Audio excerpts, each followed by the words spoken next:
Now, to help us understand the legal implications of this ICC decision, we are joined by ICC-accredited lawyer Gilbert Andres. Good to have you with us, attorney. Thank you for joining us. Hi, attorney.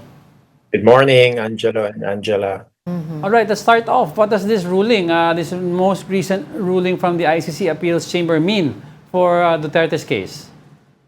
Well, it means that his detention should still be continued. And this also means that there are new facts, there are new circumstances that were presented by the defense. That's why the appeals chamber actually reiterated the pretrial chamber. But this is totally different kasi appeals chamber ito doon sa detention review during the confirmation of hearing charges. Tama po ba, attorney? Yes, you're right on that, Angela. Actually, we need to differentiate. Under Rule 118, there's actually two kinds of review. No? The first kind of review is every 120 days, every 4 months. So remember, it was last September 2025 wherein the court pretrial chamber actually reiterated the continued detention of Mr. Duterte. And 4 months from September 2025 is January 2026. So that's the every 120-day review.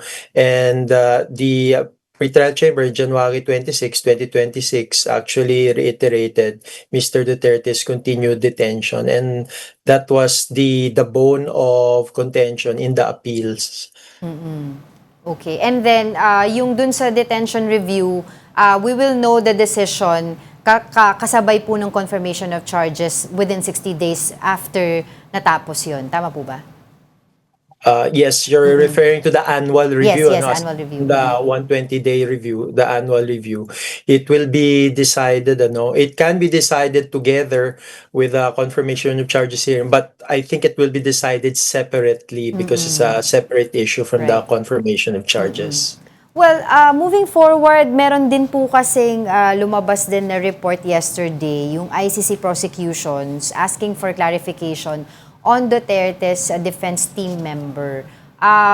Kasi diba po, sabay-sabay po tayo, nandoon tayo sa ICC and then may announcement na may Filipino legal lawyer siya on that side. What can you tell us about this clarification na sinabit ng ICC prosecution?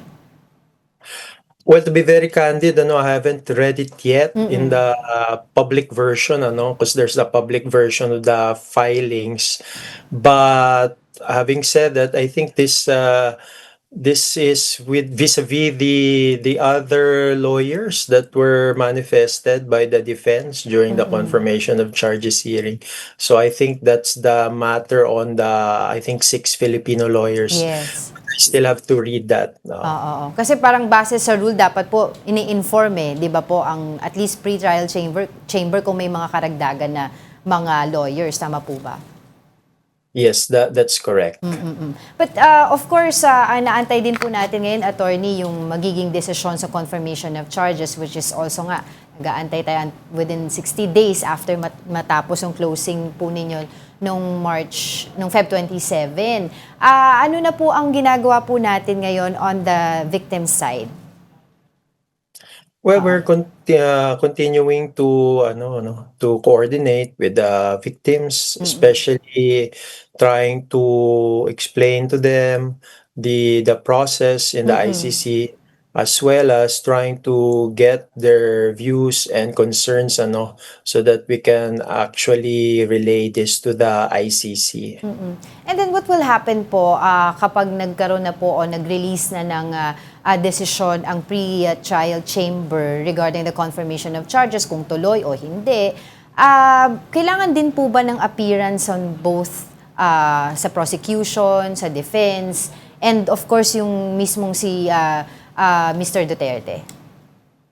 Okay, so there will be 60 days from February 27, so that's less April 28. So we expect that there will be a decision. Now, what will be the decision of the pretrial chamber? The decision will be on whether or not counts 1, counts 2, and counts 3 against Mr. Duterte should proceed to trial. And then after determining what count will proceed to trial, the pretrial chamber will also issue the confirmed charges, if ever. So after that, the pretrial chamber, if it confirms the charges to trial, it will also schedule when will be the actual trial itself. So this will take more or less within 6 to 1 year or 1.5 years. So depending on what will be the decision. Now, this will be a written decision, so there will be no more in-person hearing. So we will only read about this in a written decision. Well, alright.